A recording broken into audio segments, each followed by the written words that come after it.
Gross. Oh, well, hello there, folks, and welcome back to another episode of The Popular Cult. One of the biggest names in British show business. Knighted by the Queen and by the Pope. A cross between a saint and a national treasure. The marathon man who raised so much for charity that a hospital gave him his own set of keys. You've got a picture of a predator, a sexual predator who operated at will over decades. Behind his Playboy image, 50 years of child abuse and hundreds of victims. Sex offenders don't meet these nice, neat stereotypes that we think they meet. They're not all strange loners. They can be people who are successful, powerful, well-loved. He got away with it because, as well as being an abuser, he was also entertaining to watch on TV, and he did good works for charity, and he was able to charm people. Jimmy Savile was part of a satanic ring. The perverted star wore a hooded robe and mask as he abused the terrified victim in a candlelit basement. He also chanted, "Hail Satan," in Latin, as other pedophile devil worshippers joined in and assaulted the girl at Stoke Mandeville Hospital in Buckinghamshire. The attack, which happened in 1975, shines a sinister new light on the former DJ's 54-year reign of terror. There's another victim in this article experiencing the same thing, except not at a hospital, but at a private residence, in which he was doing satanic sex rituals. If you go to South Kirby now, you'll get some of the old miners when you say, "Jimmy Savile's done well, hasn't he?" Ah, and he'll look around and he'll say, "He's not what you think you know." The forces of darkness are at work there. God is the fabric of everybody's life, and God is the fabric of my life. No more religious or less religious than anybody else. So I would not say that I'm a religious man, but I do know who the boss is. Or anywhere, God is all over, not necessarily up there. The interviewer assumes that Jimmy Savile is talking about Almighty God, so he points upward toward heaven. And then Jimmy immediately points down towards hell, and then realizes, oh, I'm on video. I don't want people to know I'm a devil worshiper, so he says, okay, God is just everywhere, all around us. Not necessarily up there. Savile told hospital staff he performed sex acts on corpses in Leeds mortuary. Wow, what a lovely individual. You know, the official investigations into this guy say that he's actually not a Satanist, and he's not operating a pedo ring, but that he was just an individual pervert who got around other individual perverts, and then they collectively did perverted things together, but it was not part of an organized effort to do anything nefarious. They just happened to be perverts in the same place and at the same time, according to the official investigation. Edinburgh pedo ring, led by Tam Payton and the Magician, exposed at historic abuse inquiry. Bombshell claims that social workers and police turned a blind eye to the crimes of Scotland's Jimmy Savile and his twisted accomplices, including one sinister character said to be a member of the Magic Circle. Where have we seen that before? Skull and bones. Accept or reject? Accept. Supreme Court justices, congressmen and senators, captains of science and industry, the very best of America. He had real power and real influence. His friends, and we're talking proper friends, included Mrs. Thatcher. He used to spend Christmas with the Thatchers at Chequers. The Pope, he got an honorary papal knighthood. He was good friends with her and him, as he called them, Charles and Di. He was even called in to try and mediate in their divorce. Prince Charles wrote him a letter. "I'm often asked how to describe you. Are you my unofficial health advisor, a trusted confidant, or indeed simply a friend? The answer, of course, to Jimmy, is all of these and more. No one will ever know the full extent of what you have done for this country, and no one's more grateful than I. With affectionate greeting, Charles, the Prince of Wales." Oh, the prince has become a king. Now we have King Charles of England. The amazing, incredible, fantastic, wonderful, stunning, magnificent, spectacular bravery of this man. Look at the medals on his chest, all the awards that he's gotten. Anybody in England can go on and on and on and on and on about the amazing achievements of this man and the royal family, who had no idea that Jimmy Savile was such a pervert. They just, all the security that is around them and the people that are trained to spot weirdos never could pick up on the fact that this guy was so evil and nefarious because he was just so good at fooling people.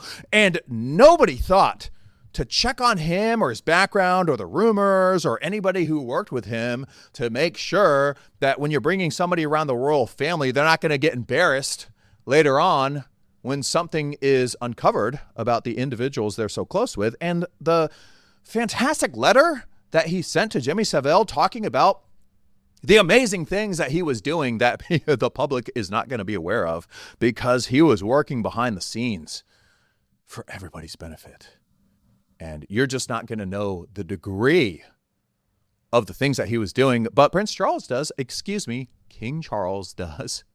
And he so appreciates everything that Jimmy Savile did for him, the royal family, and England. Here's Jimmy Savile with Prime Minister Tony Blair. You guys remember him in the early 2000s? He did such an amazing job, didn't he? Oh, we've got him here with Prince Philip, another member of the royal family. Just up to amazing things, helping the public and wearing the shirt that says "for sale," which is totally not a reference to anything he might be doing privately. He kept all the private pervy stuff to himself. Nobody else was involved, especially the royal families. Just other individual perverts that have all been identified hanging out with him and doing stuff around or with him. It's not a trafficking ring. It's not like any type of organized nefarious activities. It's just a coincidence. Okay, here is out with Prince Charles, and he's such a great friend. Wouldn't you all want a friend like this who wears the funky outfits and makes you laugh all the time? Yeah. Ooh. The official portrait of King Charles. Wow. Doesn't it look amazing? Ooh. What happens if you flip it upside down and put it next to each other?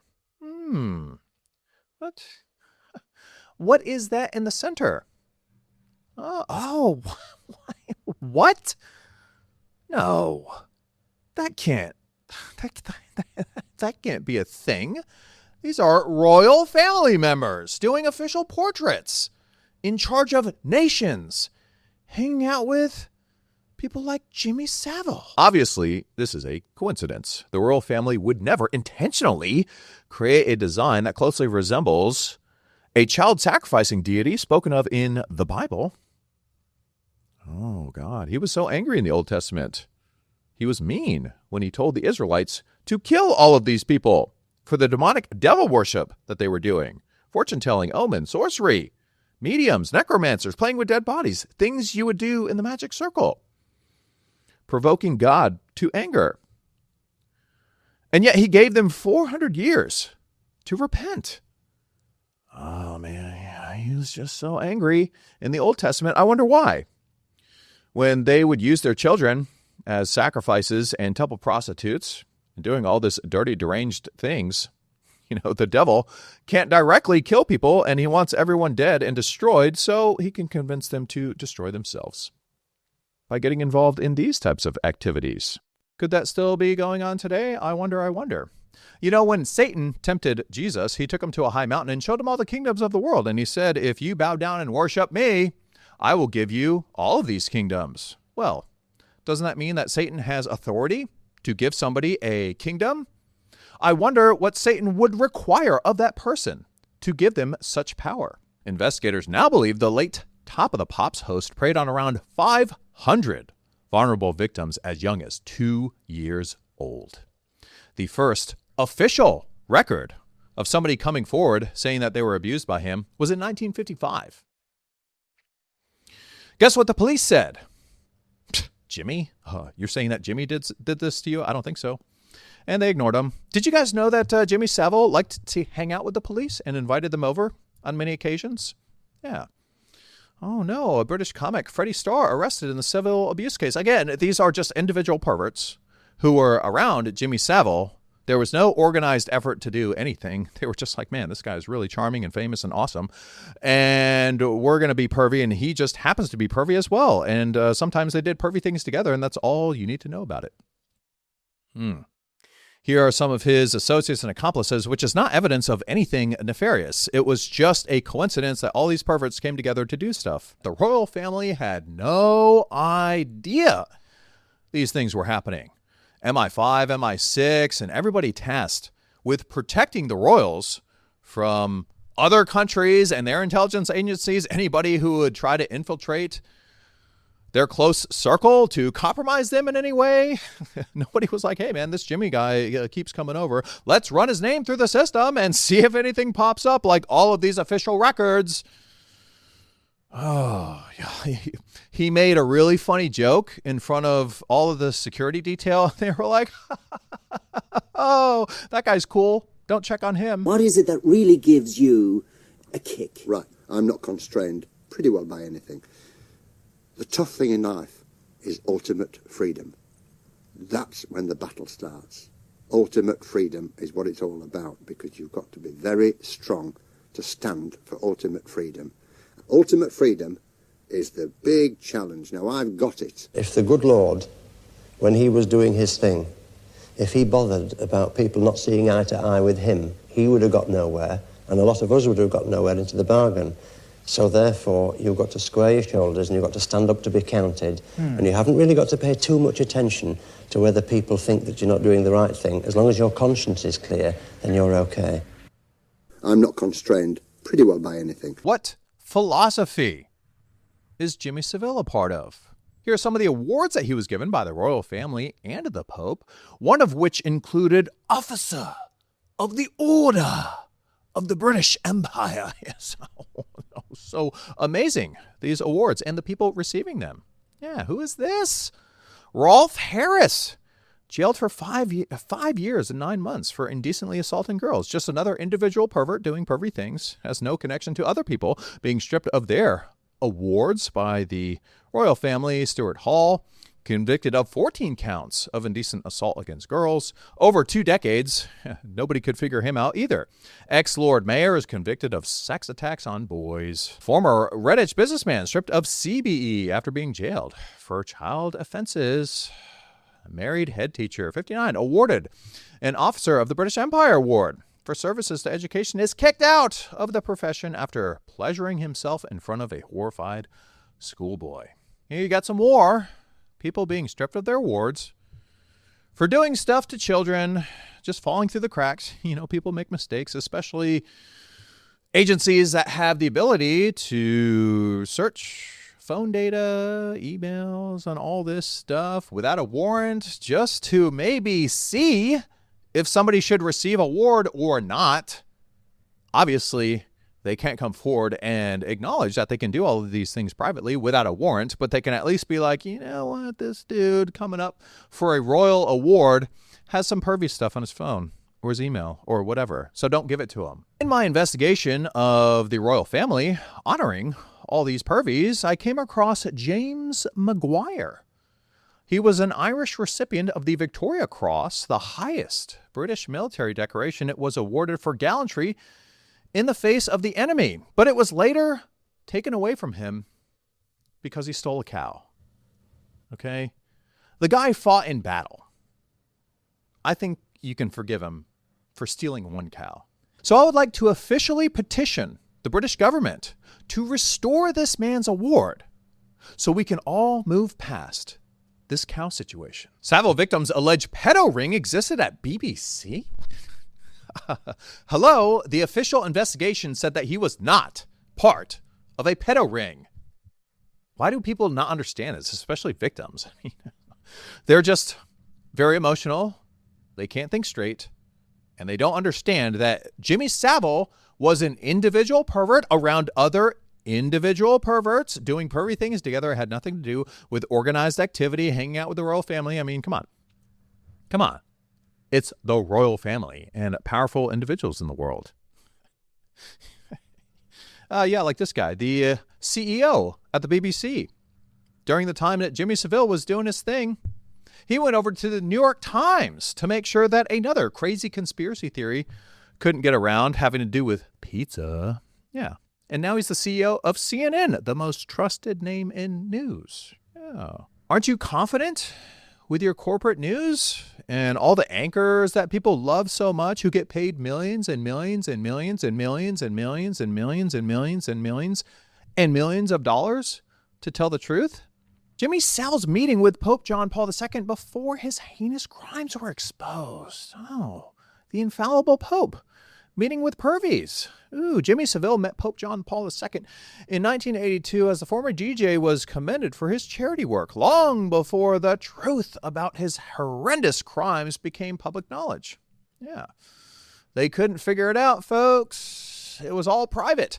Savile's papal knighthood can't be revoked, says Vatican. The honor dies with the individual, says church official. So at least the royal family were like, yeah, we better take this award away from him.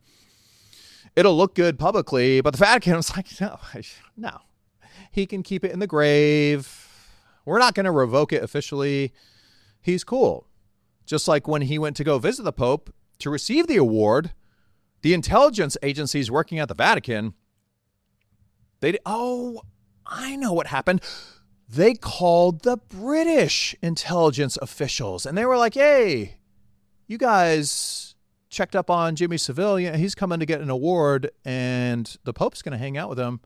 So he's cool, right? And then the British intelligence officials were like, wait, no, you checked on him, right?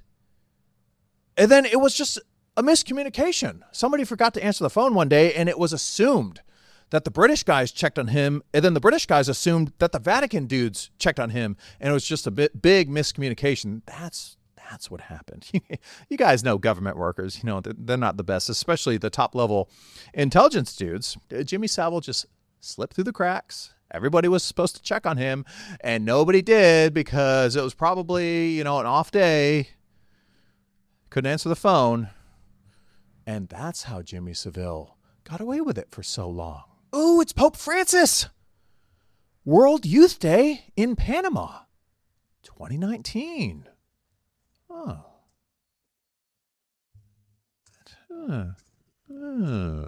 There seems to be a little something off with the Pope and his robes and the priests and the headgear and the design on the robes. I'm trying to remember. What is that?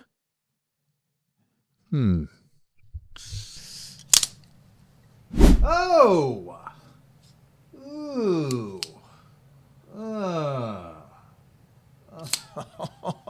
Oh no. Why does he have that design integrated into his worship attire?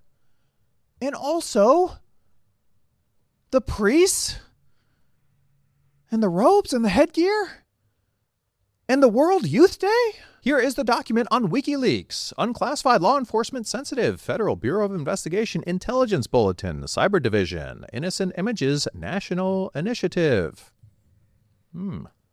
There's the triangle.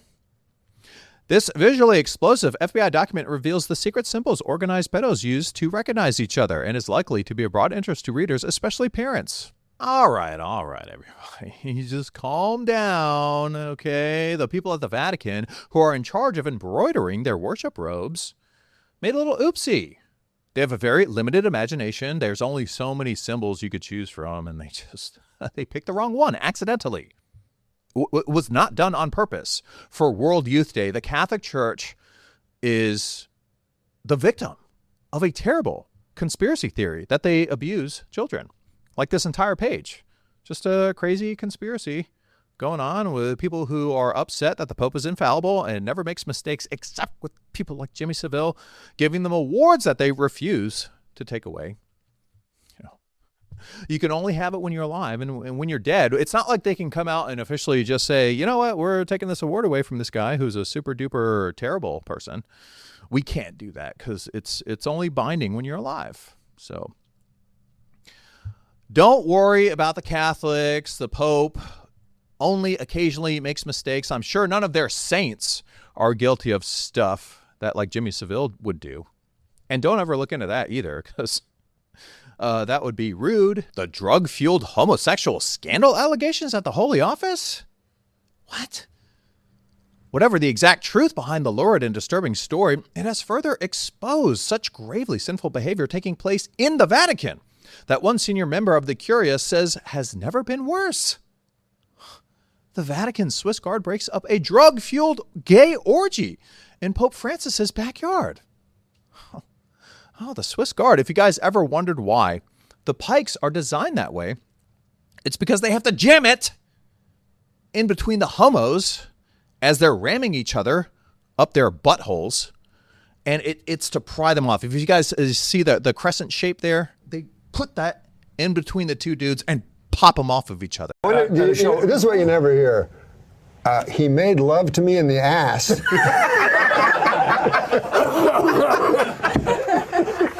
That is true. You never hear that. Pope Francis calls for the inclusion of trans people in Catholic Church practices.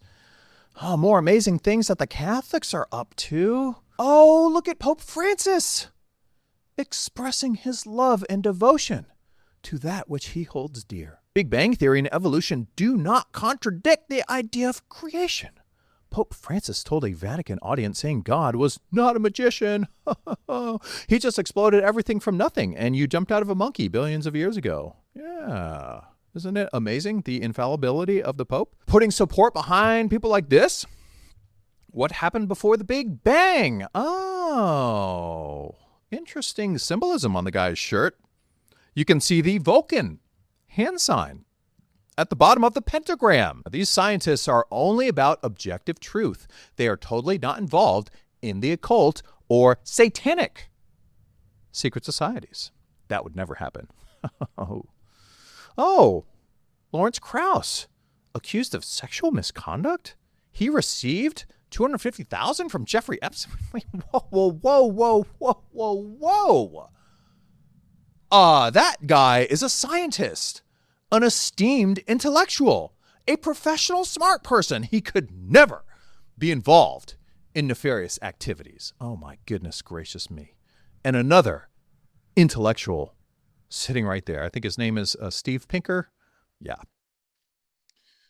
Oh man, you know, the anti-science crowd, the ignorant people who are just mad that there are scientists out there trying to help the public with their amazing ideas. Uh-oh. Multiple sexual harassment allegations against prominent skeptic Lawrence Krauss. No. This could not be true. He is a professional intellectual. Hello. He's got a bunch of degrees. Are you qualified to criticize this person? I don't think so. Do you have all the degrees that he has? Are you on television? Do you have a bunch of books written in your name? Are you being promoted by the mainstream? I did not think so.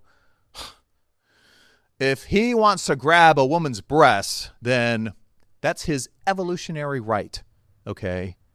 This guy is just living out his amazing worldview. We all came from sludge. Neil deGrasse Tyson was accused of sexual misconduct by 4 women. He's keeping all of his jobs. Wait a second.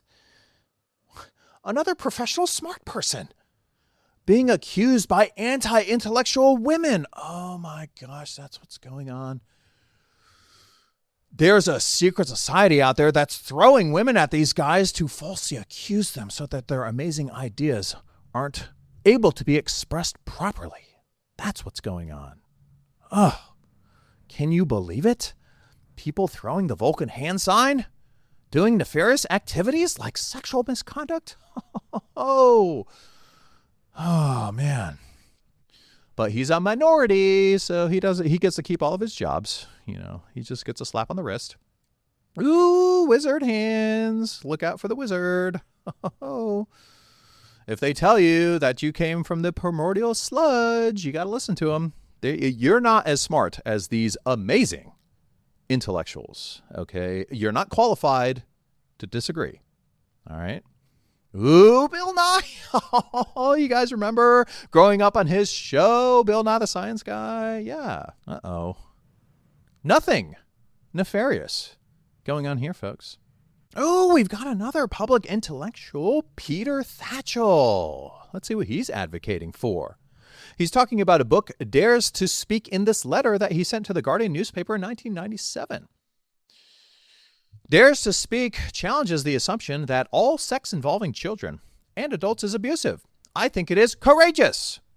The distinguished psychologist and anthropologist cited in this book deserve to be heard, offering a rational, informed perspective on sexual relations between younger and older people. They document examples of societies where consenting intergenerational sex is considered normal, beneficial, and enjoyable by old and young alike. Professor Gilbert Hurt points to the Sambia tribe of Papua New Guinea, where all boys have sex with older warriors as part of their initiation into manhood. Professor Hurt says the boys grow up to be happy, well-adjusted husbands and fathers. Oh my gosh! He's a professor! How could you ever disagree with that?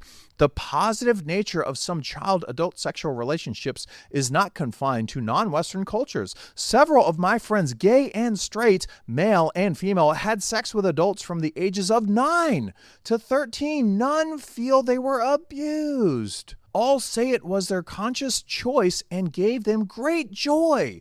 While it may be impossible to condone pedophilia, it is time society acknowledged that not all sex with children is unwanted, abusive, and harmful.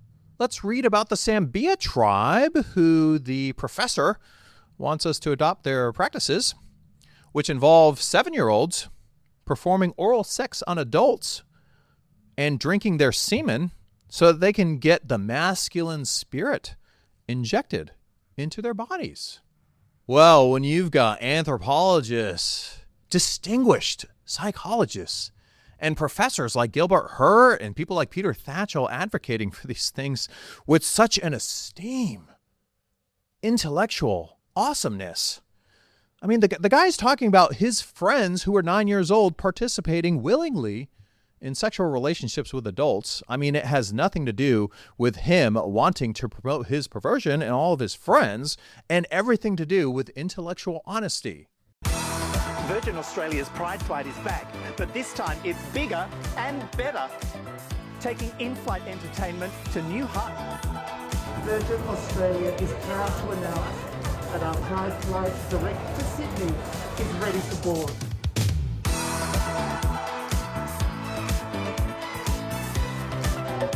Virgin Australia's Pride Flight is boarding now.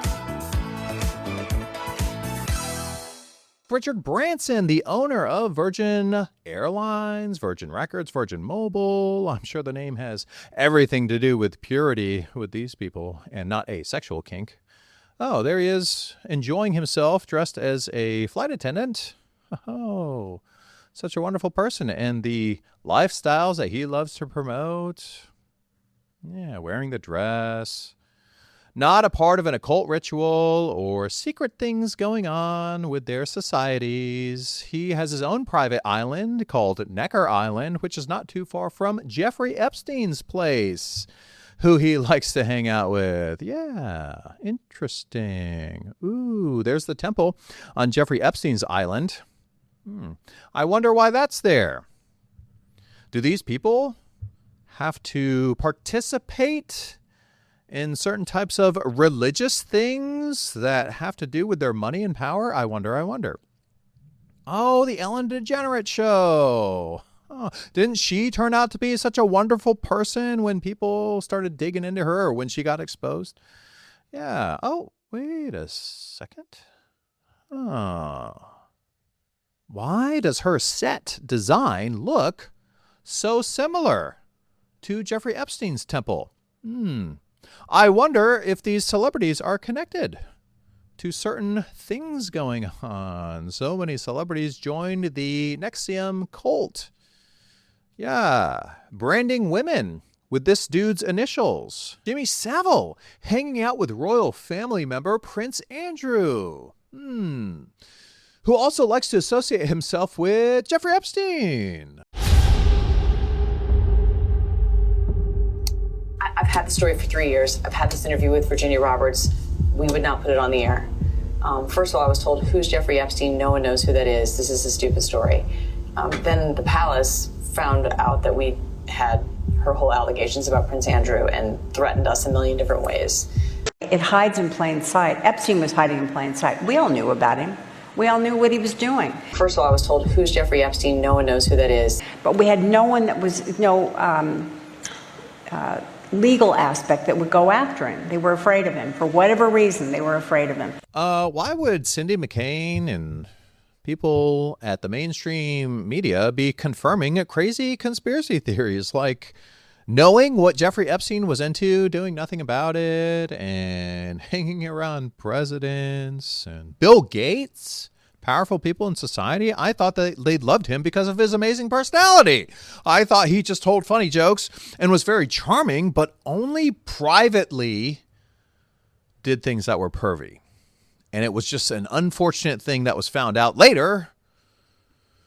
And these people were all just like, oh my gosh, I can't believe that he was into pervy stuff. We were all just joking it up. Having a grand old time. Yeah. He's only visiting with Bill Clinton and Bill Gates and Prince Andrew because of his awesome personality. Okay? But what's up with all the conflicting reports going on by people trying to break a story? And Cindy McCain, who is married to John McCain, a senator who apparently could do nothing about this guy. He was just, supplying underage girls to people like Prince Andrew, pictured right here with Ghislaine Maxwell, who is in prison right now for trafficking people to just one person.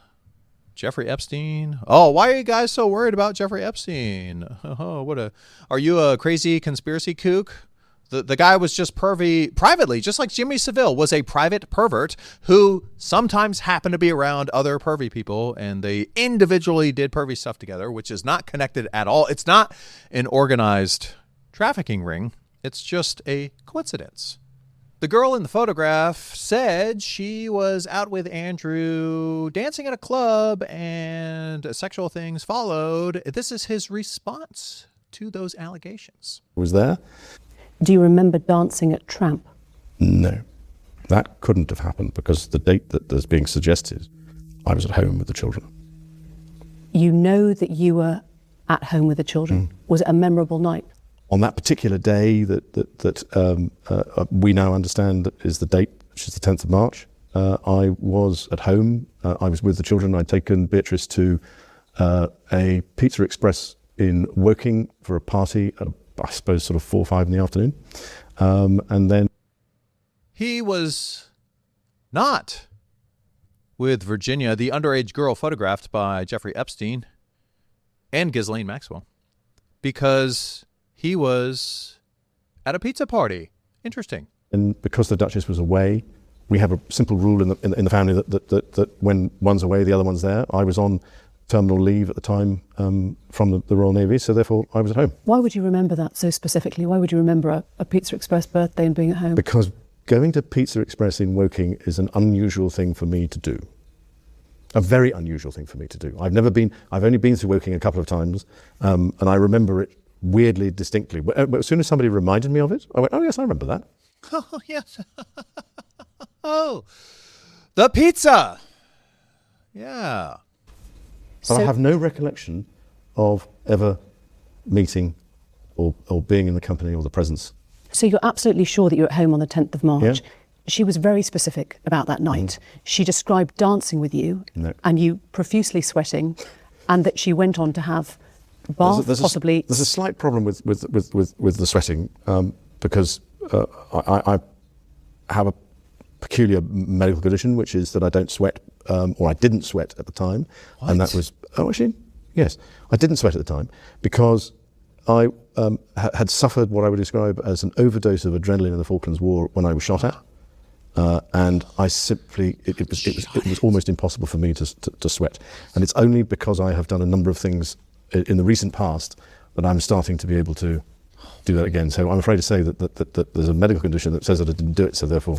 Is it possible that you... Oh my gosh, everybody, we were thinking that Prince Andrew was this super pervy guy because he's photographed hanging out with an underage girl and being intimate with her and all the files and evidence having to do with his relationship with Epstein. But she said they were out dancing and sweating and all this stuff, but he doesn't sweat because he overdosed on adrenaline during the Falklands War where he got shot at, making him a war hero, sacrificing for his kind. All you people out there who make fun of the elites and say that they never put their life on the line for their country are wrong.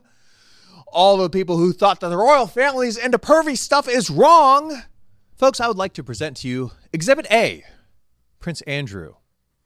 Yeah. He doesn't sweat. He is Superman. I think it's from the investigations that we've done, you can't prove whether or not that photograph is faked or not because it is a photograph of a photograph of a photograph. So it's very difficult to be able to prove it. But I don't remember that photograph ever being taken. But it's possible that it was you with your arm around That's her me, but whether that's my hand or whether that's the position, I have simply no recollection of a photograph ever being taken. The world has now seen the photo that Virginia Roberts provided, taken by Epstein, we understand, in Ghislaine Maxwell's house. Well, here's the problem. I've never seen Epstein with a camera in my life. I think it was Virginia Roberts' camera. She said a little Kodak one that she lent to Epstein. He took a photo and your arm is round her waist. I don't remember. Jeffrey Epstein has a phobia with cameras, and Prince Andrew has never seen him with a camera. And since Ghislaine Maxwell is in the photograph, that means that Jeffrey Epstein would have taken the photograph, but Prince Andrew has never seen him with a camera because he has a camera phobia, which means that that photograph could not possibly be real. Yep. That photograph ever being taken. I don't remember going upstairs in the house because that photograph is taken upstairs. Yep. And I'm not entirely convinced that, I mean, that is what I would describe as me in that picture, but we can't be certain as to whether or not that's my hand on her, whatever it is, left side. You think that... Because I have no recollection of that photograph ever being taken. So why would somebody have put in another hand? You think it is you next to her in the photo? Oh, it's definitely me. That's a picture of me. What? It's not a picture of, I don't believe it's a picture of me in London, because when I go out in London, I wear a suit and a tie. That's what I would describe as those are my travelling clothes if I'm going overseas. So I've got plenty of photographs. All right. Just shut it down. Okay. What are the facts? This girl said that they were out dancing and sweating and doing sexual stuff, and he can't sweat, so that obviously can't be true. He said he's never been upstairs in that house. Jeffrey Epstein has never held a camera, according to Prince Andrew, so he could have taken that photograph, so it must be fake. Okay?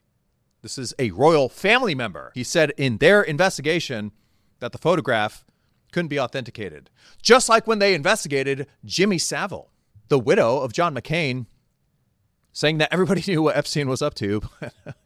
They just couldn't grab him for some reason. And then the investigation by the news organization where the anchor is like, oh my gosh, we had the entire story and he's like the worst person ever. And the royal family called us and shut it down because they knew what we had. And they just... You know, this is just a big misunderstanding. I don't think the royal family knew anything about what Jeffrey Epstein was into.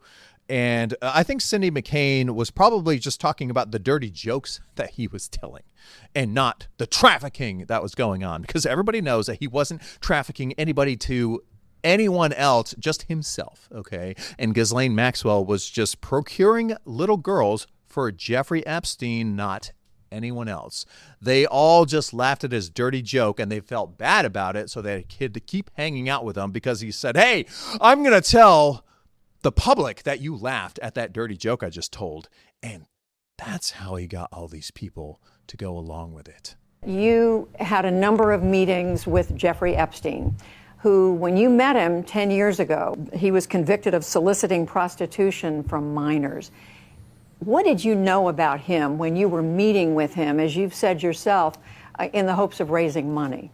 I had dinners with him. I regret doing that. he had relationships with people he said, would give to global health, which is a interest I have. Not nearly enough philanthropy goes in that direction. Those meetings were a mistake. They didn't result in what he purported, and I cut them off. That goes back a long time ago now. So there's nothing new on that. It was reported that you continued to meet with him over several years. What? And that, in other words, a number of meetings. No. What did you do when you found out about his background? Well, I've said I regretted having those dinners. And there's absolutely nothing new on that. Is there a lesson for you, for anyone else looking at this? Well, he's dead. So, in general, you always have to be careful. Oh, well, the lesson is that Jeffrey Epstein is dead. And he had dinner with powerful individuals involved in world affairs like Bill Gates. And he totally regrets it, okay? He didn't know. He had no idea that Jeffrey was doing stuff. He laughed at a dirty joke, okay? I think that's the secret. The big secret is that Jeffrey Epstein told some dirty jokes, and people like Bill Gates laughed at it, and he said, got ya. I got you with the dirty joke. I'm going to tell everybody you laughed at my dirty joke unless you go along with some stuff I want. Okay. And Bill Gates doesn't want to admit that's what was going on. So he is snidely talking to the camera saying that, if you mess around with people like me in world affairs, the lesson is you'll be dead. So his house is like super big, really wide. And so he gives me a tour in the living room, big living room. And then across from it is double doors. I assume it's the dining room. Yeah. And he opens the doors and there's a massage table in the middle of the room. Ooh. And candles all around and stuff. So I ask very insightful, cutting questions. I say to him, massage table in the middle of your house? How often do you have a massage? And he says, every day. And then he gets weirdly close to me. Yeah. And he says, and the right kind of massage. Oh. Ooh. Now my wife is standing here. So she looks at me and I look at her and we say, I'm sorry, we have to go. And we left. And in the 6 or 8 steps it takes to get from his house to my house, my wife and I decided that I will never be in the room with that disgusting person ever again. Really? So I was never in the room with him socially, for business, or even philanthropy. If that guy was there, I wasn't going because he's gross. Oh. And so I look back at it as a gift. Yes. He gave me a gift. Yes. Of avoid. Yeah. And so, yeah, So that's he my was- story. A one and absolutely done. Right. So, I mean, that's an incredible story that you could pick up that he was a pervert. It's gross. The guy's gross. Right with my wife. And he's gross. The guy's gross. This was not, the deep nuance of Howard Lutnick. This guy's gross. Right. So how come Bill Gates and all these other people could hang around him and not see what you saw? Or did they see it and ignore it? Or no, they participated. Right. That's what his MO was, get a massage, get a massage. And what happened in that massage room, I assume was on video. This guy was the greatest blackmailer ever. You know what, folks? Give it up for Howard Lutnick. He sniffed it out.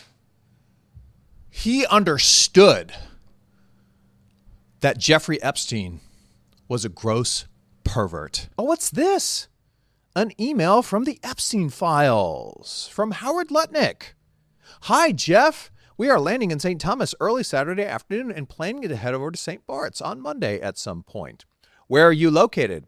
What is the exact location for my captain? Does Sunday evening for dinner sound good? I have another couple, Michael and Marcy Lehman, with me on my boat, and each of us has 4 children, 2 16-year-olds, 2 14-year-olds, a 13, a 12, an 11, and a 7-year-old. Thanks, Howard. And here's a photograph of him hanging out with Jeffrey Epstein on the island. What? He said he would never be in the room with the perverted blackmailer guy. Ever. Under no circumstances. There's got to be an explanation for this. It's just like, what? Oh, wait a second.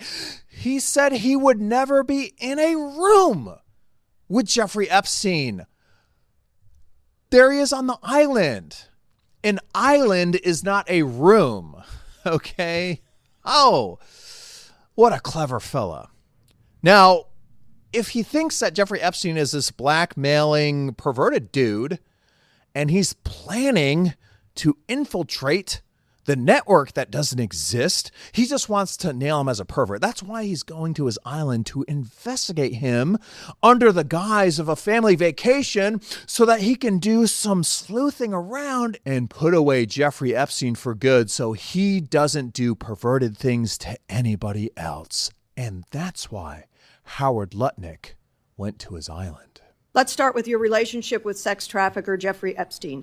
In October, you told the New York Post with colorful narration that the last time you saw Jeffrey Epstein was in 2005 when you took a tour of his house, which happened to be right next door to yours. You claim you and your wife were so grossed out by this disgusting person, you swore you would never go back.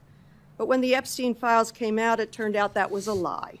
You were forced to admit that you had visited Epstein's private island in 2012, 4 years after Epstein pled guilty soliciting a minor for prostitution and was labeled a sex offender. You brought along your wife, your kids, your nannies to the predator's island.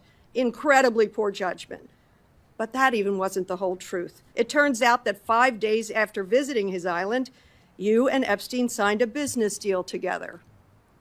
As co-investors in a digital advertising company, Adfin, an email showed you stayed in touch with Epstein about this deal as late as 2018. Secretary Lutnick, why did you lie to the New York Post about your relationship with Jeffrey Epstein? Oh, I did hear that. Please don't repeat your gracious offer to speak behind closed doors, not under oath, without the ability of this committee to question you. The American people wants to know, why did you lie about your relationship with Epstein? The House Oversight Committee and I have agreed We will spend the time reclaiming my time. I do not accept that answer. We've heard that one. We are our own committee. We have our own reason to test your credibility and veracity. Please answer the question. Why did you lie to the Post? I have voluntarily agreed to spend the time and talk about it. I reclaim the time. Let the record reflect you're dodging the question. All right. Okay. Howard Lutnick agreed to testify privately because he wants to give them the secret information that he was gathering on Jeffrey Epstein when he visited on his island.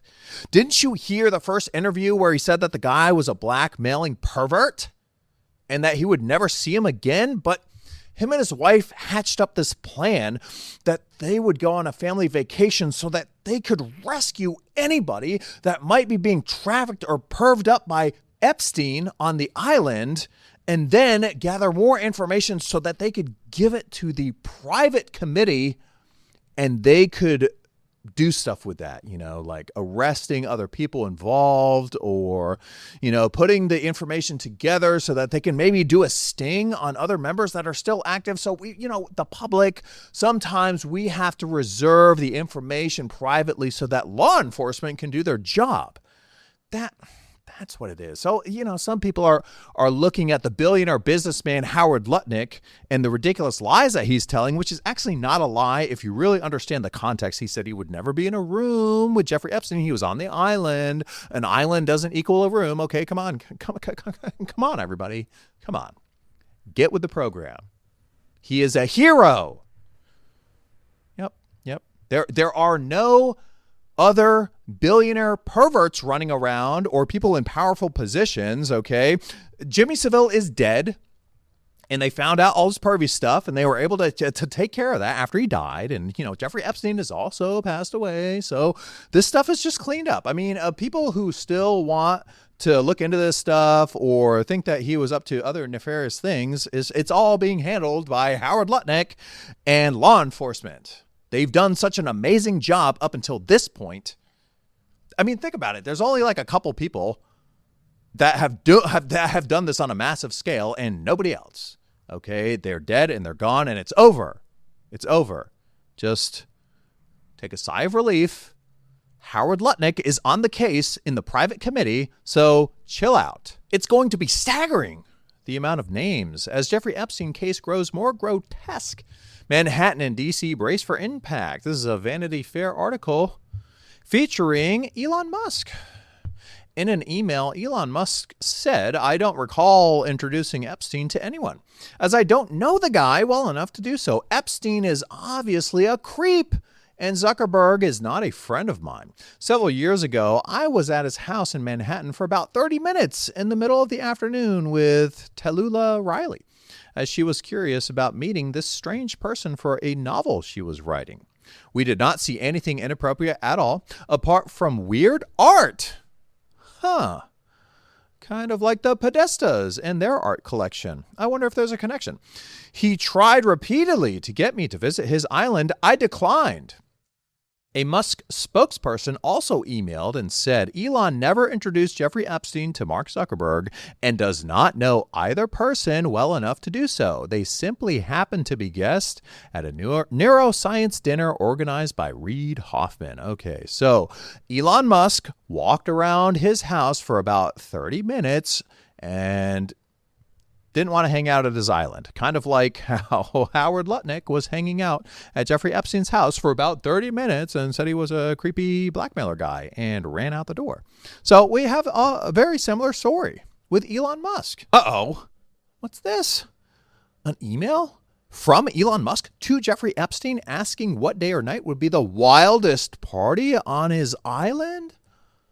Huh. Another email from Elon Musk asking Jeffrey Epstein when a good time to visit the island would be.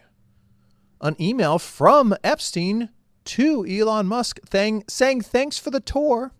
You would have had fun at Christmas. And Elon responding, "I see, smiley face." Oh, I thought he barely knew the guy. How come these billionaire businessmen are telling the public something that ends up not being true when the actual evidence is released? Oh. Would you want to party with somebody at their private island and you barely know them, or you get the creeps from them, or you have people who would pass you information about individuals that you would spend time with, like Elon Musk being involved in a lot of government work, SpaceX and the technology companies that get government contracts, and he has to protect himself from other countries and their intelligence agencies who would want to have access to the classified information that he knows? You don't think he calls people up and is like, "Hey, could you check on this person for me? I'm going to go hang out with them. I want to make sure that it's safe." But, he keeps falling through the cracks, everybody. Crazy conspiracy theorists have come up with the wildest thing you could ever imagine. They went through the Jeffrey Epstein emails and found the words beef jerky in there. And they believe that it could mean something nefarious. So let's debunk that crazy, absolutely insane nonsense, okay? Delicious lunch, beef jerky. Everybody has beef jerky for lunch, okay? That's not strange at all. Jojo is here and will walk the jerky over to Jeffrey. I mean, don't you guys take a jerky for a walk? There is one bag of beef jerky in the fridge at 71st. Please get it. A small insulated bag would be just fine. I wouldn't recommend checking it. No need for crazy amounts of ice. One should do. Just wanted to touch base about jerky. Jeffrey Epstein said he was going to start eating regular food again, so he might be eating less jerky. That said, he has 6 bags of it in the downstairs freezer for his next trip. I believe it should be enough to get him through. Oh. Well, when I go to the store and when you go to the store, you'll notice that beef jerky is not kept in a freezer or a refrigerator. So crazy conspiracy people actually think that something weird might be going on, but they don't understand that billionaires have special beef jerky that they make with very high-end ingredients, and that it does need to be refrigerated or thrown in the freezer. Okay. Hi, Francis. Jeffrey Epstein is asking to bring him more beef jerky on Friday. Are you also flying on Friday? If not, I would like to collect it from you and take it with me on the plane. So it's very important that Jeffrey gets his beef jerky. Jeff, old saying, dog ate my homework. Well, my dog ate the beef jerky. I was looking for the beef jerky as I knew it was in my suitcase and then thought maybe I left it at the beach, only to find the small plastic bag near my dog's bed, hence no beef jerky. I'll email Francis to make us some more as I need 6 to 8 ounces to send to the lab. And I'll forward Francis the info to send to the lab directly. I'll try you later today. Now, of course, when you're a beef jerky connoisseur, you need lots of it and sending it to the lab to get all the information that you need. Thank you so much. Super cool. Beef jerky, delicious. I'm sure somebody over there would like some jerky. Jeffrey Epstein is on the island. I'll be in tomorrow to make jerky happen. Good day to you both. Just checking in to see if the jerky situation has been sorted out. Last we spoke, you planned to have Rich B FedEx it to Paris. Just so we were all on the same page, the jerky is shelf stable and can travel without refrigeration. Did you get the jerky yet?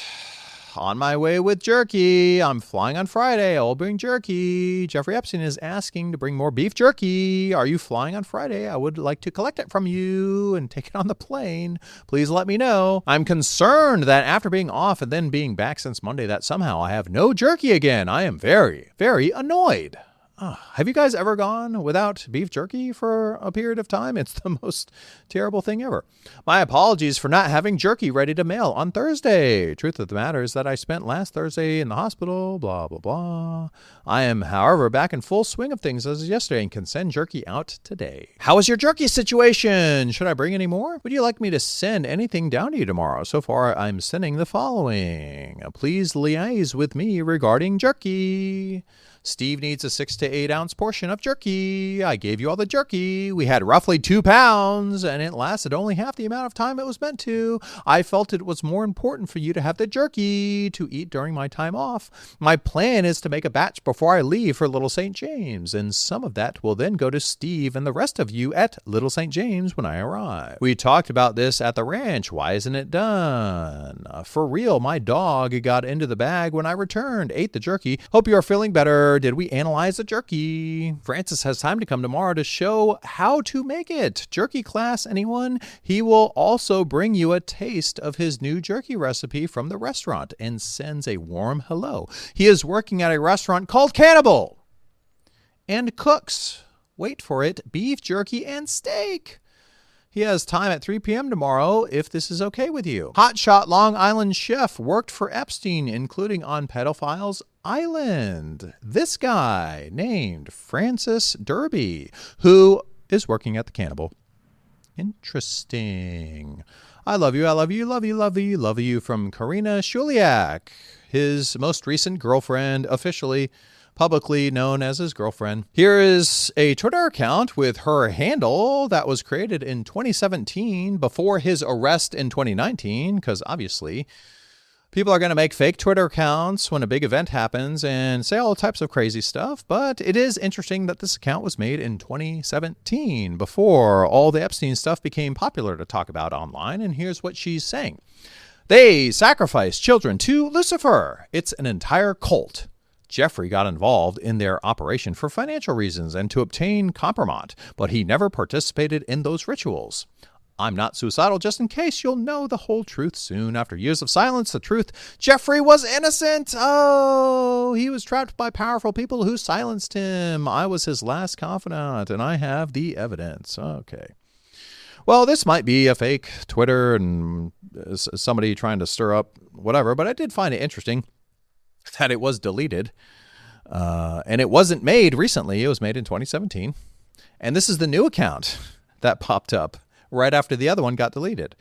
where it has the handle Karina Shuliak and no posts on it, but it does say, I don't have any other social media accounts. So somebody wants you to believe that this is Karina Shuliak and she has nothing to say. Who, if anyone, did Epstein traffic these young women to besides himself? Himself. There is no credible information. None. If there were, I would bring the case yesterday that he trafficked to other individuals. Obviously, the FBI has no evidence that Jeffrey Epstein was trafficking to anybody else. This photograph of him trafficking this girl to Prince Andrew is totally fake. You heard what he said in that interview.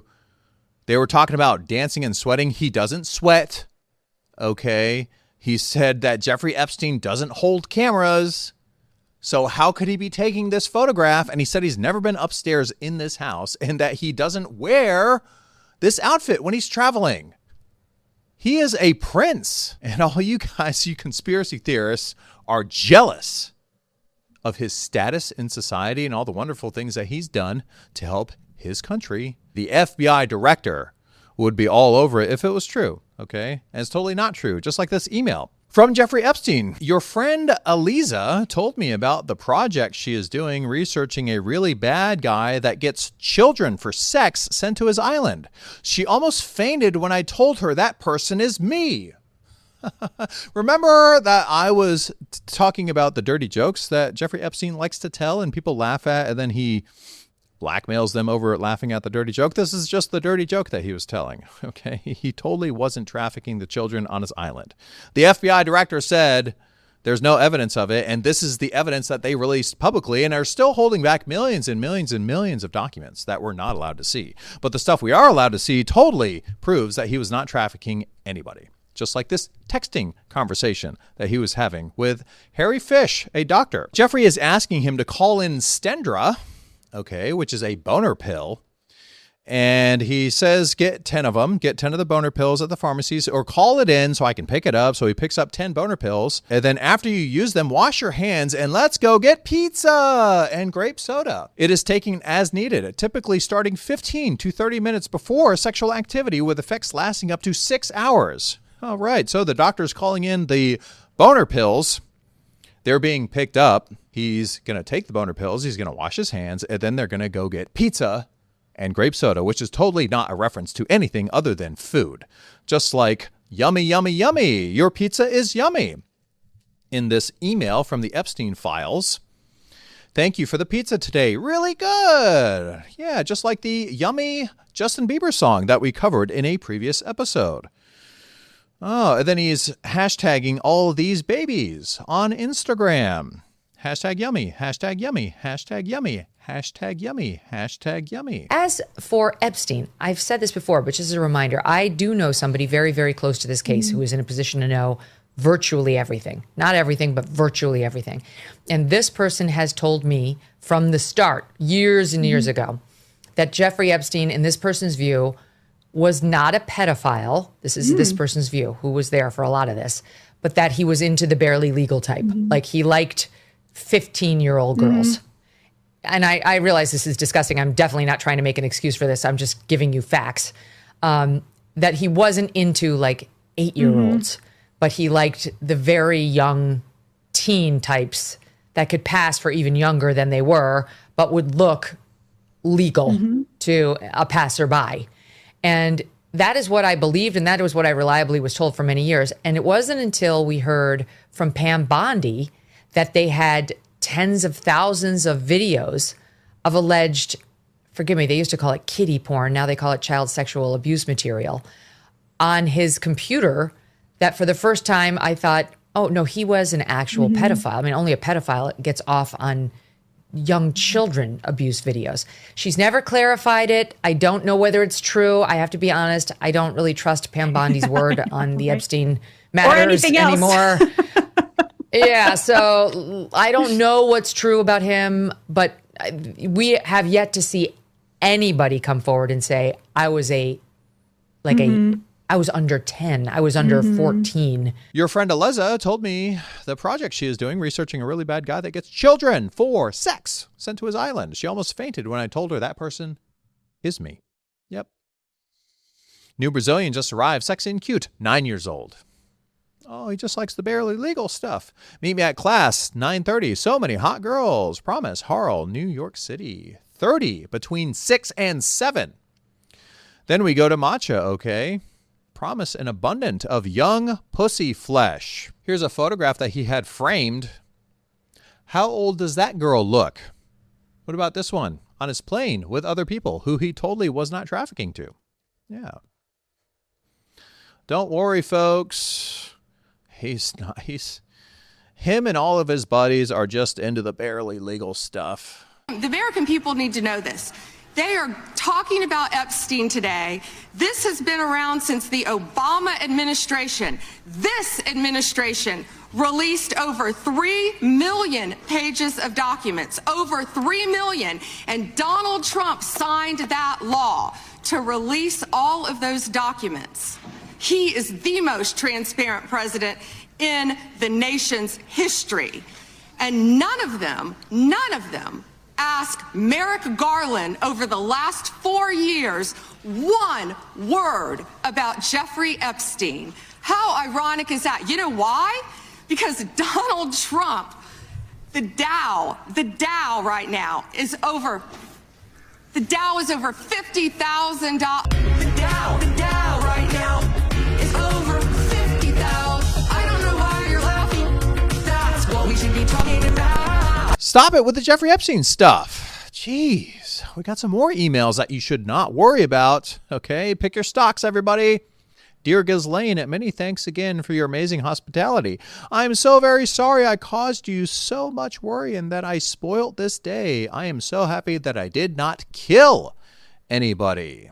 Here he's talking to this dude about Russians, referring to them as white sharks. He says he has an aquarium full of girls on his island and biting the heads off of shrimp, referring to people and fish in the same correspondence. I wonder what they're into. Oh boy. I like shrimp, but not as much if it's too pink. Although I'm definitely more into white than any other color. I like your philosophy.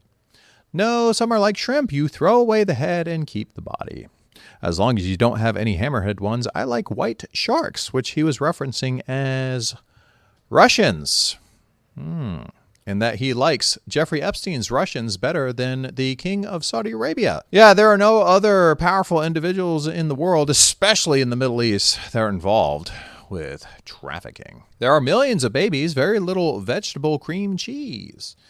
LOL, I don't know if cream cheese and baby are on the same level. It's okay. Is there still enough time today? I'm trying to schedule priming for 5:30. Fuel explosion at 9:45 will bring a new engine startup video. So I believe he's probably talking to Elon Musk in this correspondence because that's the SpaceX guy and he's going to be having things like fuel explosions when he's shooting off his penis rockets. He didn't just cause heartburn, he ate them. Woody Allen talking with Jeffrey Epstein about eating hearts, which I'm sure is just a hilarious joke to these people. Ha ha ho. Dylan Farrow accuses Woody Allen of sexual abuse in TV interview. This is his adopted daughter. She was 7 years old when she claims that Woody Allen was abusing her.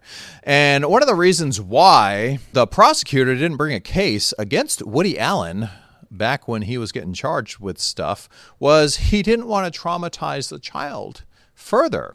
So they decided to drop their case against Woody Allen because it would be too traumatizing to the child that was abused. So the famous director gets away with it, just like James Gunn and all these other guys we've talked about in previous videos. They're just too awesome and famous and amazing, making all the important movies that we got to see. Do you want me to try to do her or just torture her? What do you want me to do to your friend? Madonna on the way instead of torture photo. Maybe portrait of me instead?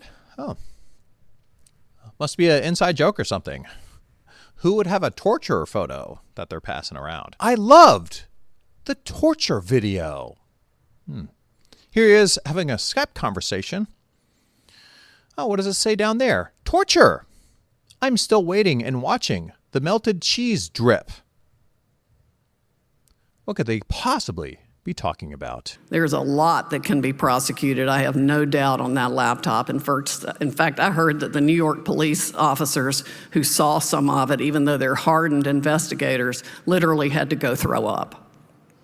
It's bad.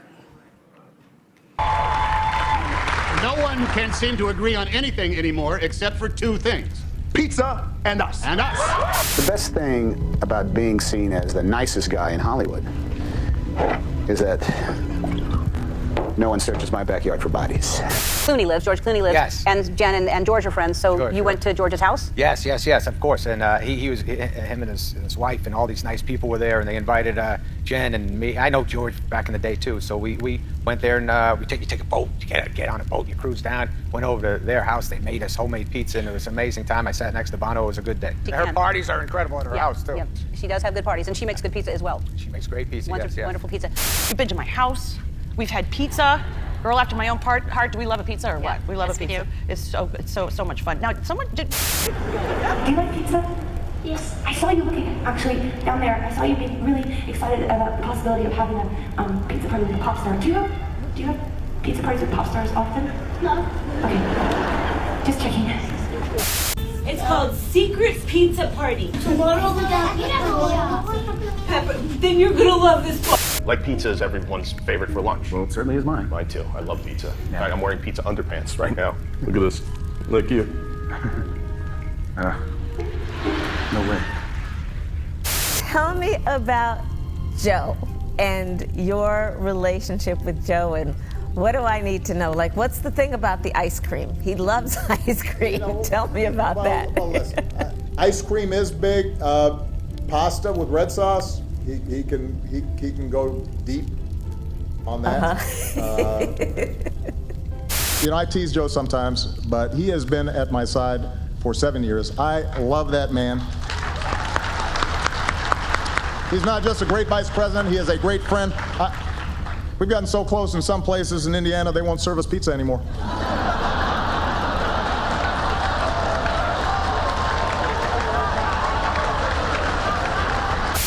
I made a phone call, too.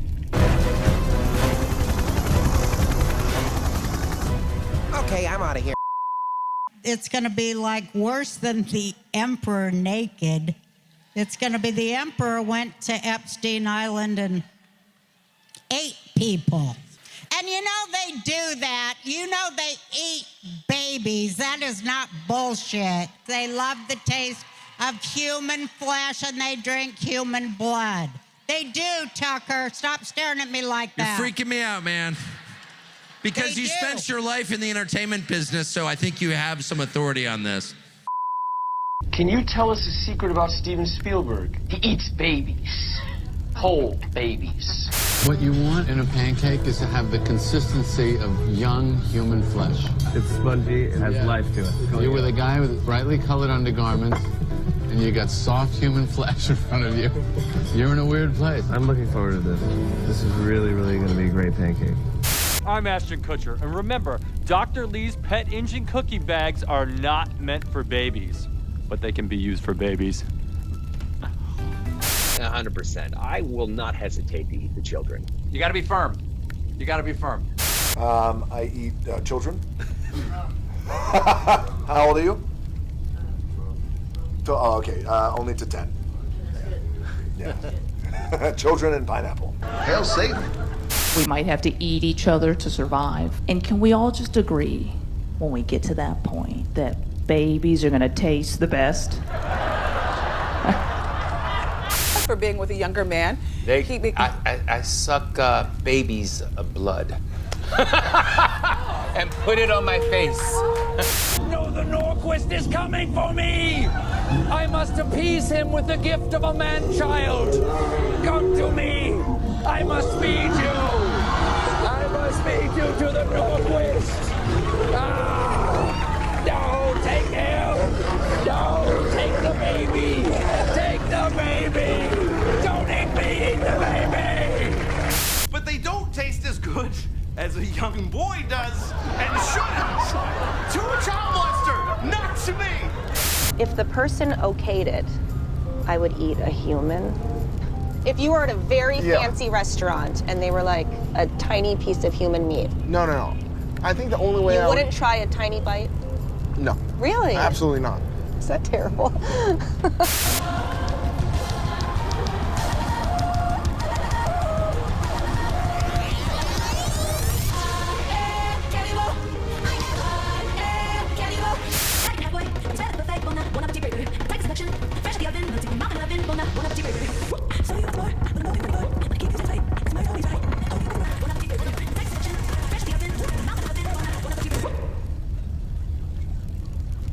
Yes, we do consume each other's blood on occasion for ritual purposes only. I'm kidnapping children that I keep in the hotel upstairs, and I bring home people to feed on, and then Iris helps me to filter the blood through the children. What are you pushing into the skin? Well, you push in whatever the facialist would like to insert into your pores. But what is it? It is an extraction from a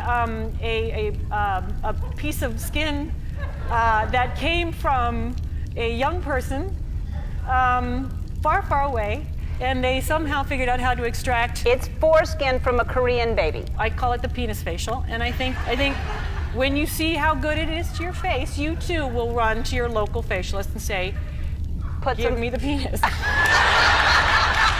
happen. I think my dad wants to be a pageant queen, but he can't. And shoulder, shoulder, shoulder, shoulder. Talk dirty to me. Talk dirty to me. Sexy baby. Sexy baby. You were such a sexy baby. I invented a child molesting robot, and it can theoretically molest twice as many children as a human molester in, quite frankly, half the time. What you do is you start by building a regular robot, then you molest it and hope that it continues the cycle. Hello, thanks for choosing my Hannah Hands Child Clown outlet. Why not use our child clowns for your next party or special event? If you have a discreet adult party that you need clown catering, use my clown. My child clowns are blind, they'll eat anything.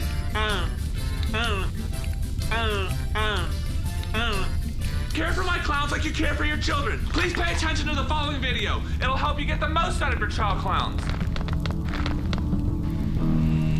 When your child clowns arrive, they may not want to come out of their carrier. If shyness occurs, gently tap on the clown box. Now we made returning your child clown even easier. Just use one of our many Mahana Hands Child Clown Express drop-off booths. Hey, come on down. Sit down on my Hands. Original child clown outlet. I'm the original child clown out. Clown out, clown out, clown out. You know you're gonna love my clowns. Come on! I breed them myself. These clowns come from Donnie's. Why try some other man's seed? My seed's fresh. I keep my seed in tubes and plastic bags. Put it in your wife, you get a clown in 9 months. The women I breed with are clean and have real clown traits. Look, I'm a clown breeder. It's in my blood, it's in my balls. Let's get something straight. It's not my fault my son touched those clowns. He broke the golden rule. Never touch the clowns. Let the clowns touch you. Hey, not now. Hey, this is Gabriel. Hey, I made him. He's fresh. No, not a good time right now. I'm gonna have to bury him in the back if he keeps acting like this. Hey, I'm the original child clown man. Right from the back. I got this baby in a tube here. Maybe it's some sort of crazy upgrade. Hold on, I've got an idea. Hey, stop! All right, Stop! It's not an upgrade. Let's eat it. What? We can't eat it. It's a baby. Morty, what if it makes us run faster or jump higher? Okay, let's eat the baby. Bye. No, stay. Go with the flow. Stop! You're making me really uncomfortable.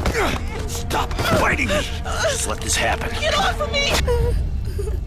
I want to let you free. I really do. I really, really do.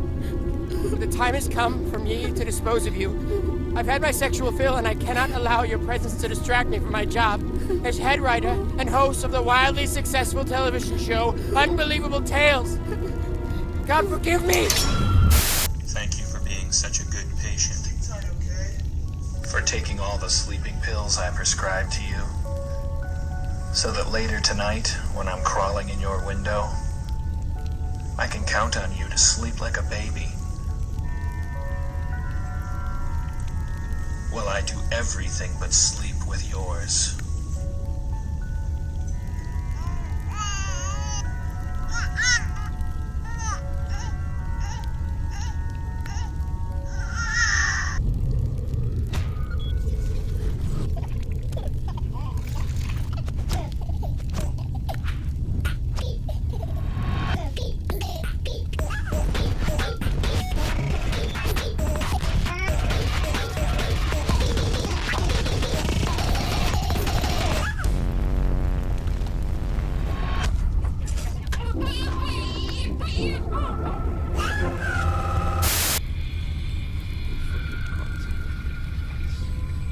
Wow.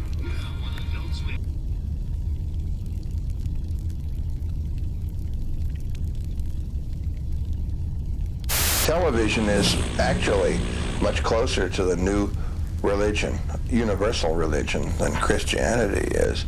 If the gods or the priests, the high priests of television, want to overnight, and it serves their purposes, they can or could eliminate Christianity as we know it. And the influence of television is certainly far, far greater than the influence of traditional Christianity.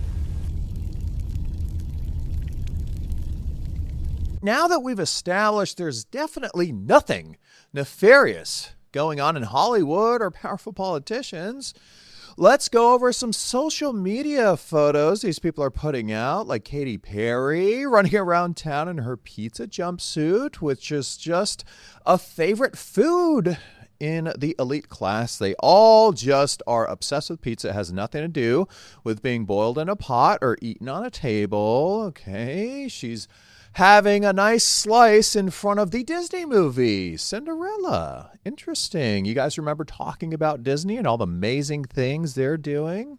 Ooh, Miley the Virus, a Disney star, handing Katy Perry a slice of pizza. Wow, she's also got a pizza jumpsuit.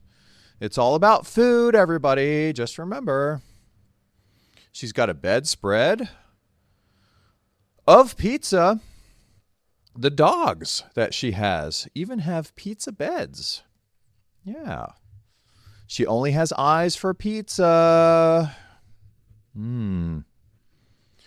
She photoshops the face of a child onto herself performing with a slice of pizza, and does it many other times. Children in relation to pizza. This is all on Miley Cyrus's Instagram and Facebook, where she sells these shirts covered in amazing awesomeness, photoshopping a younger version of herself onto the lap of Elvis, being romantic. I wonder what that could mean. There she is photoshopping the face of a child onto this creature during one of their reprobate performances. More pizza and children. It's not sexual at all. It's just her artistic expression. She's a trailblazer.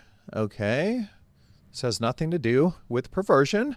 When you paste a young picture of yourself onto your adult body as you're pulling up on your twat in front of a pizza, it's not meant to symbolize anything other than how sophisticated you are with your expression.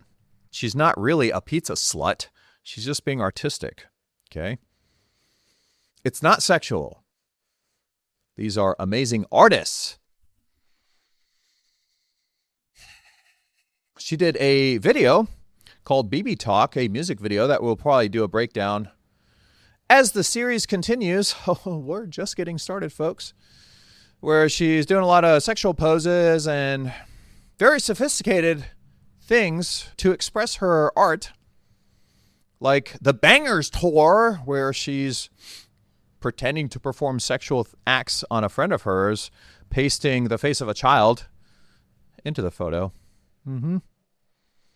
Got to get the children involved in the artistic expression, everybody. Yep. That's what it's all about right there. Performing in front of the young fans. What happens to the Disney stars? Well, they are followed by the children. And as they grow up, who is going to see this type of behavior and say, oh my gosh, my favorite star ever that I grew up knowing is now acting a certain way?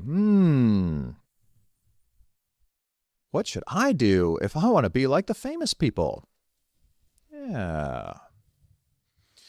We will get more into MK Ultra programming and some of the deeper things going on here. Interesting. Here we've got the WikiLeaks emails. We've talked about them in previous episodes from John Podesta, the chairman of Hillary Clinton's 2016 campaign, a very powerful lobbyist. And this is what somebody is telling John Podesta: I'm dreaming about your hot dog stand in Hawaii. Oh, this is an email in which an 11, 9, and 7-year-old are going to be provided to John Podesta as entertainment for one of his parties. Obama spending $65,000 of taxpayers' money flying in pizza and hot dogs from Chicago for a private party. Yeah, everybody spends thousands of dollars on pizza and hot dogs. And it's not like there's stringent rules about outside food going into places like the White House, where you have the president and his cabinet, who could be targets for other nations and intelligence agencies who might want to do something to them. But hey, this is the special private party and occasion where they're going to spend exorbitant amounts of money flying in outside food. Uh-oh. Oh, this is from that debunked conspiracy theory that crazy people actually think these could be code words for something. So don't ever look this up, especially with the hot dog there. Oh, there's Miley Cyrus riding the hot dog as a child. More hot dog stuff with pizza. There's another hot dog. There she is straddling the hot dog during her Bangers tour. Oh, Tom Hanks. Look at him hanging out with Oprah, holding up a notepad that says, I am not allowed to talk, with some hot dogs in the background. Uh-oh. What's this? John of God was once hyped by Oprah. Now he's accused of abusing hundreds of women? No. Why would Oprah ever hang out with such a person? Faith Healer with millions of followers ran a sex slave farm and sold babies to the highest bidder? More than 600 women around the world have already accused John of God of sexually abusing them during healing sessions with the medium. And Oprah had no idea he was up to these things before visiting him. When you got a big operation and you're getting the attention of people like Oprah, she's totally not going to call friends of hers to say, hey, can you check this person out? I'm going to do a big expose with them, and it's going to make him so popular after I visit him. I want to make sure I don't get embarrassed. If he turns out to be a pervy, oh, well, he turned out to be a pervy. Just like Jimmy Savile turned out to be a pervy, and just like Jeffrey Epstein turned out to be a pervy, and just like P. Diddy turned out to be a pervy, and all these other high-class people hanging around celebrities and powerful politicians, they just couldn't figure it out. It's all just a big coincidence. There she is enjoying a slice of pizza with Jimmy Kimmel. Did you guys laugh at his hysterical comedy routine with Fallon where they're yanking up on each other's underwear to express their love and affection for their favorite food? Hollywood's obsession? Yeah. They're very sophisticated people. Normies don't talk about pizza this way, but that's because you're not a famous celebrity, okay? When you can't talk because you're having so much fun with Oprah and the hot dogs that she's making you, it's just great. Nothing nefarious is going on with Tom Hanks on Jimmy Kimmel with the sexy baby stuff. It's comedy. I don't get why people aren't just laughing their faces off. I'm feeling like we're not doing a good enough job dispelling all the crazy conspiracy rumors out there. So let's do a little bit of review. From our previous episode, we talked about the 50 most powerful people in Washington from this GQ magazine article, which listed Tony Podesta and also the pizza shop owner, James Alefantis, the most powerful country in the world. And the headquarters is in Washington, and this magazine is going over the most powerful people in that country, and it's a pizza shop guy coming in at number 49. It's probably just a joke. Oh, like these Instagram posts that he made. We're just going to kind of skip through these because we covered it in detail on a previous episode, so check that. But all of this is not cause for concern. It's just very sophisticated humor that powerful people love to have. The pizza shop is all about food and nothing else when you got the pizza jumping out, or shooting out of the genitals here. Again, it's very sophisticated, long dong pizza shop. Okay? They love serving people pizza. Has nothing to do with anything else. It's artistic. Marina Abramovic. You guys remember her? She's not a witch. Okay? She's just an artist. When she's emailing the Podestas about the spirit cooking, it's just so they can get together and compare their art pieces. Yeah, doing the Mocha Gala with all the bodies on the table. The Rothschild party from 1972 with the bodies on the table. The baby on the table. Doesn't that stoke your appetite? When you go to a dinner party, they better have stuff like this on the table, right? Yep. The Beatles album, Yesterday and Today. Chrissy Teigen and her absolutely hysterical jokes on Twitter, along with other people. Yep. Having to do with children and babies. Michael Ian Black, another Hollywood person, writing the article, Have You Ever Eaten a Baby? It's all a joke. It's all a joke. Don't get upset, folks. Okay? We need to highlight the hilarious comedy of these celebrities so that people don't get mad and form crazy conspiracy theories about what they're really into. The famous director James Gunn. So many interesting parallels with other famous directors like Roman Polanski and Woody Allen. Yeah. We all got to go see the next movie coming out. These people are incredibly talented. And the funny comedians like Patton Oswalt. It's just a joke. The comedy sketches that they're doing with the van and children is just a joke. Oh, look at I love the people in the comments there picking up on the complex humor. John Podesta hanging this photo in, well, it's not a photo, it's a painting, but there you go. That's his artistic taste. And his brother, Tony Podesta, with their art full of these very real paintings. People think it's a joke. Oh, man, there's no way that could be true. These are all real. And he puts them in his home. Congress has forgotten pedophile? What? Former Speaker of the House Dennis Hastert was a celebrated politician and a serial child molester? No. He was the third in line as far as power goes during Bush's presidency.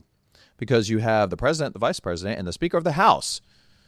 If something were to happen to the president and the vice president, this dude would have been in charge. Isn't that comforting? Dennis Hastert sentenced for crimes connected to molestation allegations, and they had no idea.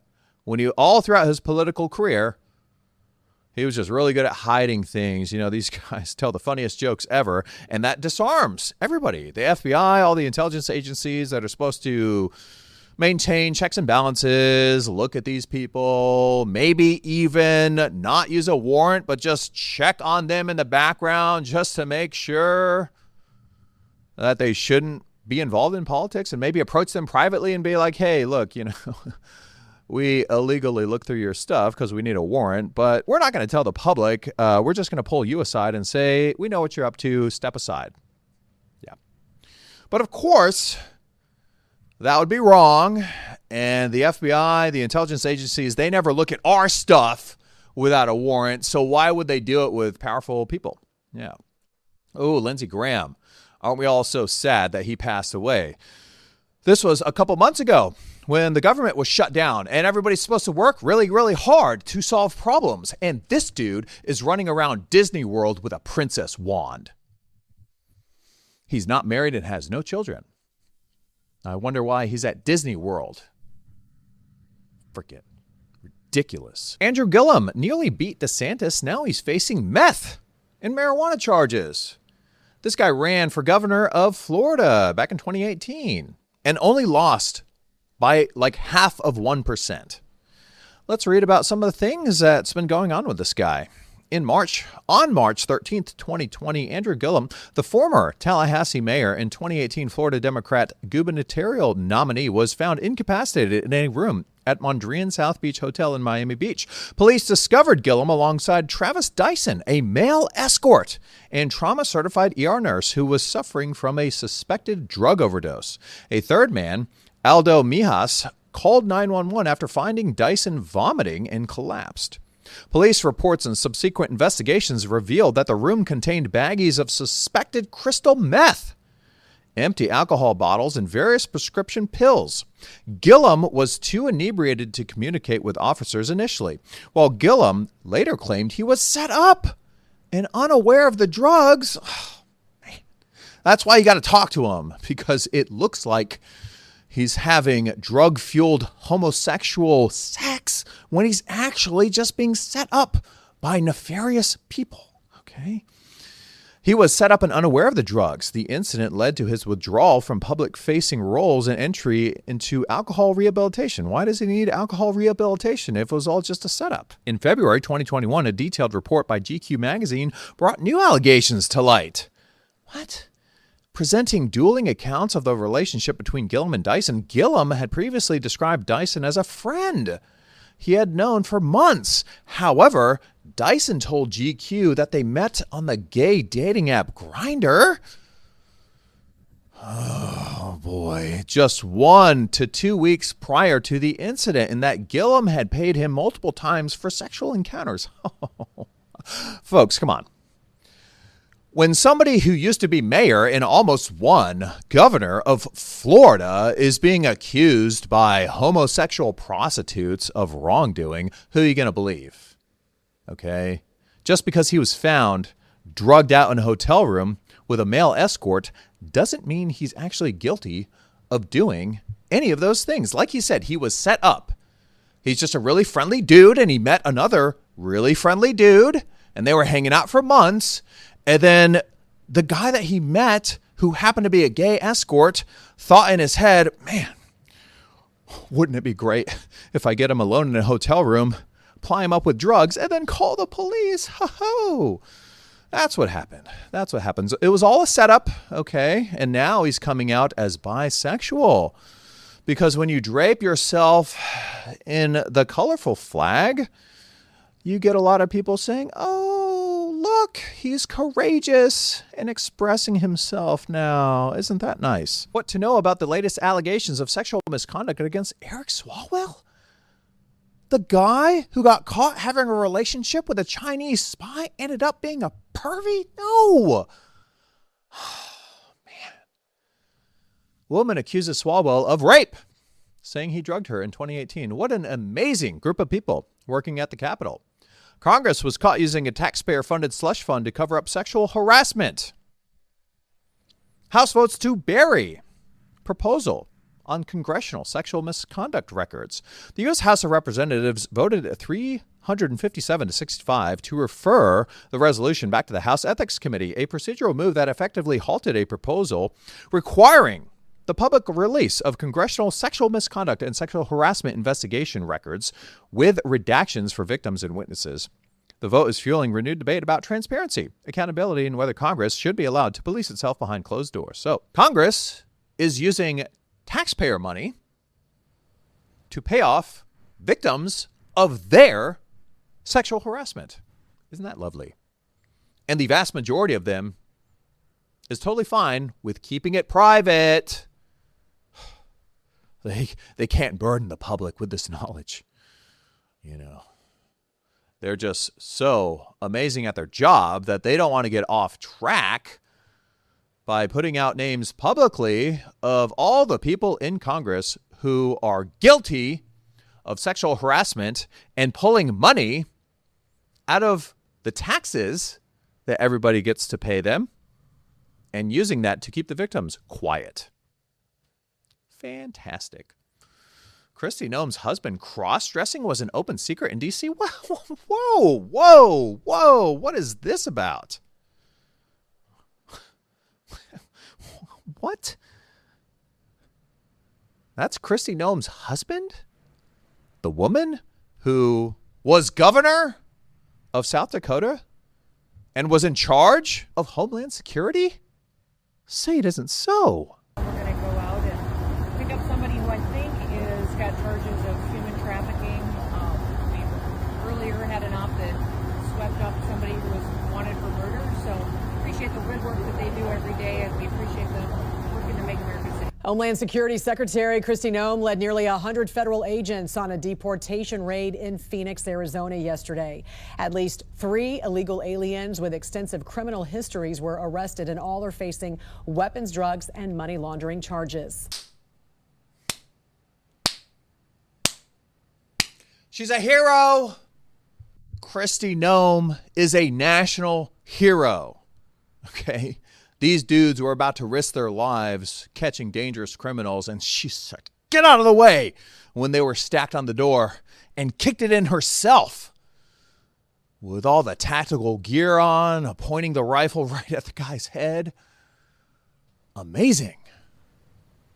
I don't know why we can't just overlook the fact that her husband's a pervert. Trump official rumored to be having an affair, grilled about jet bedroom, $220 million in ICE ads. So this lady bought a private jet with government money because they needed it for high-profile deportations. It had a bedroom in it and a bar and all this stuff that she's totally not flying around and banging her boyfriend. She has a very loving husband to come home to. Okay, being married to this guy for over 30 years, she had no idea what he was doing. Yeah. She also shot her puppy. She bragged about shooting her puppy because he couldn't be trained. So she put a bullet in its head and proudly bragged about it in her memoir. Yeah. Just like she proudly holds a rifle next to some dude's head in a tactical video. Oh, that's why she's catching so much flack. She's not laundering money to her friends or having affairs with coworkers. She made all the tactical dudes mad when she brought out the boss babe, and they made up all these crazy conspiracies about her. That's what's going on. Rep. Jackson Lee of Texas, who had a very interesting responsibility with the Secret Service right around the time of the Trump assassination attempt. And very shortly afterwards, she dropped dead. Well, what is that? All right, folks, it looks like we need to do some further analysis here. Let's pull it in for the real thing. Oh, boy. I can't quite make it out. Oh! Why is she wearing that ring? Oh, Mayor de Blasio, the guy who used to run New York City not long ago. Do you remember him encouraging you to get your free French fries? Free fries when you get vaccinated? I got vaccinated. You're saying I could get this? These delicious fries? Wait a minute. But there's also a burger element to this? Let me check with Bill Neathart. Is it too early in the day to eat a burger? No. This could be breakfast? Okay. I want you to look at this and think about, again, some people love hamburgers, some don't. Really want to respect all ways of life. But if this is appealing to you, just think of this when you think of vaccination. Vaccination. I'm getting a very good feeling about vaccination right this moment.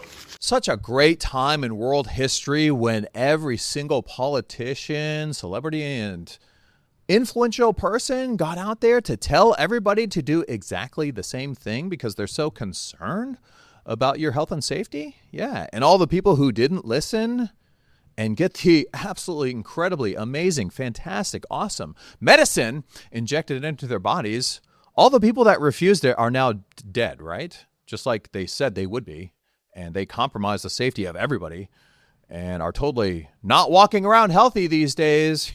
Don't think about any of that stuff. These people are extremely concerned with your safety, and that's why they all said the same thing. And you must listen to the corporation.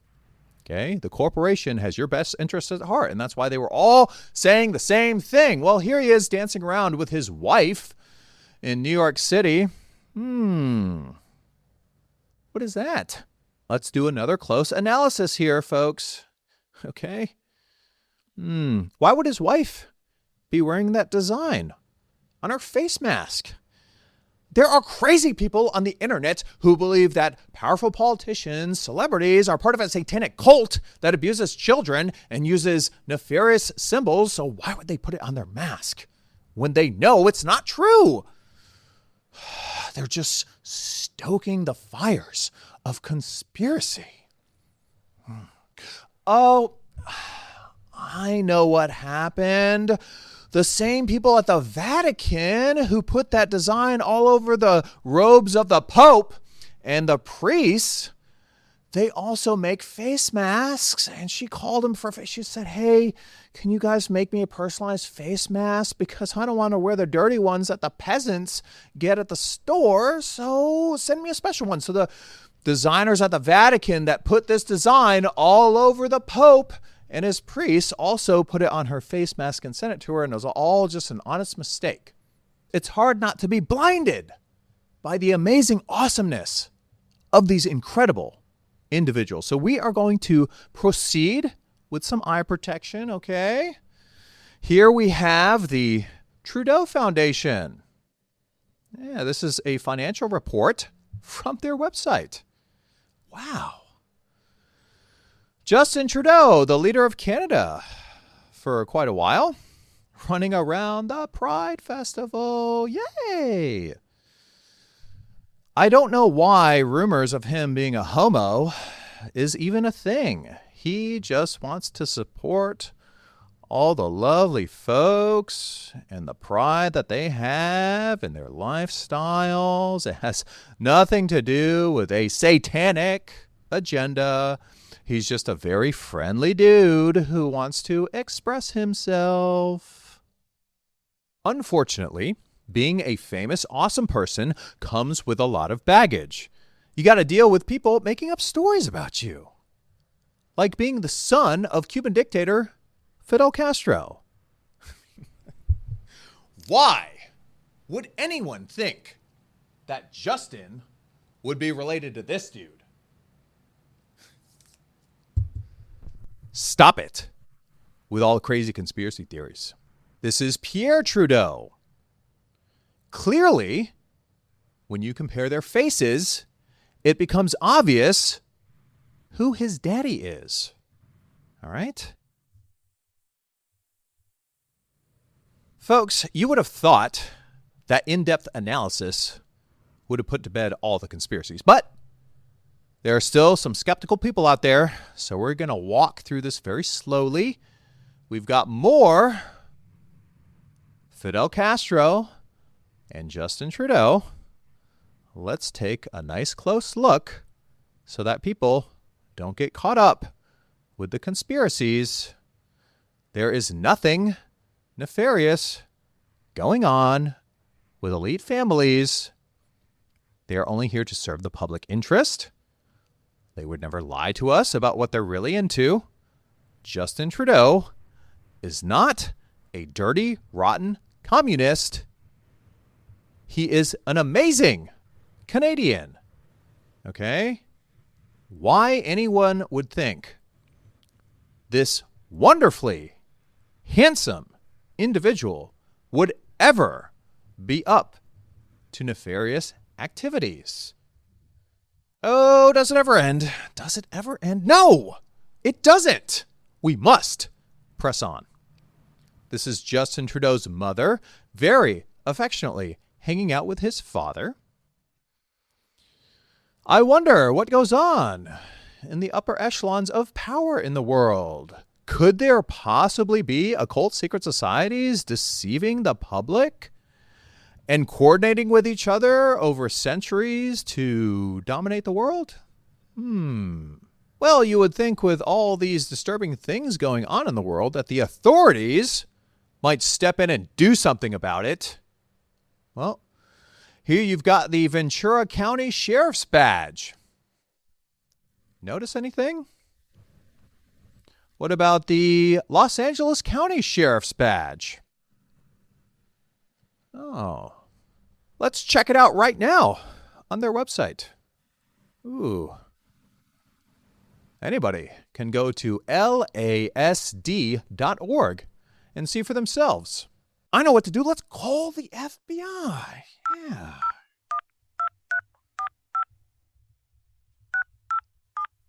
Okay. It's ringing. It's ringing. Yes, hello. I would like to speak with Director Patel, please. Of course it's a secure line. We're calling from the red phone. Hello. Duh. He's busy. Flying on the FBI jet to go see his girlfriend? What? He was complaining that the other dude was doing stuff like that. Chris Wray doesn't need a government-funded G5 jet to go to vacation. Maybe we ground that plane. $15,000 every time it takes off. This is odd. Go take their money. Chris Wray doesn't need a private jet. I don't care that she's a country music sensation. Patch me through right now. This is an emergency. Thank you. Yes, Director Patel. I have some alarming things to report. The LA County Sheriff's Badge and Ventura County Sheriff's Badge have a symbol on it that is associated with people who abuse children that you have identified, and it is also prominently displayed in many other places. I demand an investigation. Okay. You'll get on the case in 33 hours? Thank you. All right, everybody. Don't worry. Cash Patel. FBI, open up!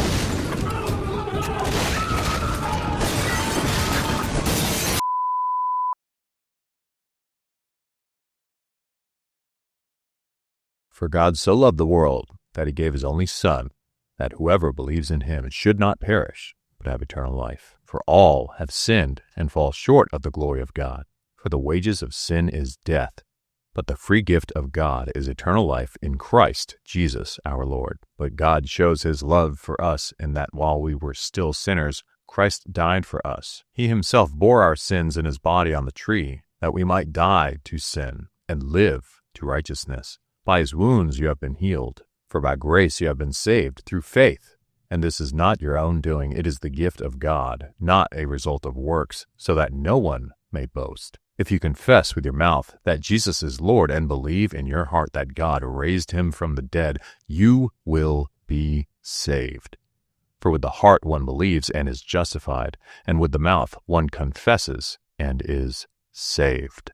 Well, folks, stay tuned for our next episode of The Popular Cult. Ooh. Oh.